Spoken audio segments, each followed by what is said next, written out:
اسرائیلی حکومت نے فلسطین کے مقبوضہ مغربی کنارے کے علاقوں میں یہودیوں کو بسانے کے لیے مزید 1300 مکانات کی تعمیر کا پلان تیار کیا ہے۔ ادارہ مرکز اطلاعات فلسطین کے مطابق صہیونی ریاست اس سال نہایت تیزی سے یہودی آبادکاری بڑھانے پر کام کر رہی ہے۔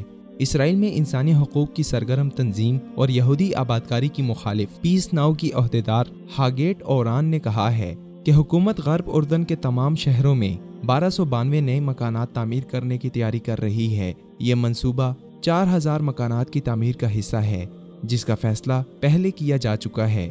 خیال رہے کہ صہیونی حکومت نے سن 2002 کے بعد پہلی بار غرب اردن کے جنوبی شہر الخلیل میں 31 نئے مکانات کی تعمیر کی منظوری دی ہے۔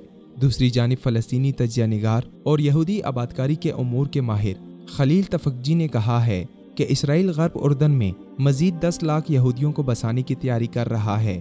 ان کا کہنا تھا کہ مقبوضہ مغربی کنارے اور مشرقی بیت المقدس میں بڑے پیمانے پر توسیع پسندانہ منصوبے آزاد فلسطینی ریاست کے قیام کی راہ میں عملی رکاوٹ کھڑی کرنے کی سازش ہے۔ انہوں نے بتایا کہ صہیونی حکومت نے 1979 میں غرب اردن میں یہودی آبادکاری کے پلان کے تحت 2020 تک علاقے میں یہودیوں کی تعداد 1 ملین کرنے کا فیصلہ کیا تھا۔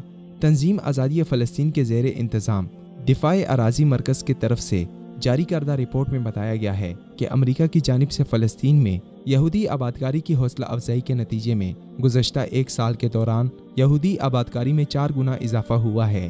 رپورٹ کے مطابق اسرائیلی وزیر اعظم بنجمن نیتن یاہو کے دفتر سے جاری کردہ ایک رپورٹ میں بتایا گیا ہے کہ سپریم لاننگ کونسل کا سول ایڈمنسٹریشن کا ادارہ متوقع طور پر 3800 نئے مکانات کی تعمیر کی جلد منظوری دے گا۔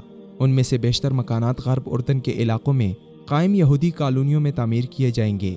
رپورٹ میں بتایا گیا ہے کہ غرب اردن میں موجود کالونیوں میں مکانات یہودی آبادکاروں کی رہائشی ضروریات کے لیے ناکافی ہیں۔ اسرائیل کے سرکاری اعداد و شمار کے مطابق حکومت رواں سال کے اختتام تک مزید 12000 مکانات تعمیر کرنے کا ارادہ رکھتی ہے۔ اس طرح اگر یہ مکانات تعمیر کرنے کا عمل شروع کر دیا گیا تو غرب اردن میں یہودی آبادکاروں کے تناسب میں پچھلے سال کی نسبت 68% یا 4 گنا اضافہ ہو جائے گا۔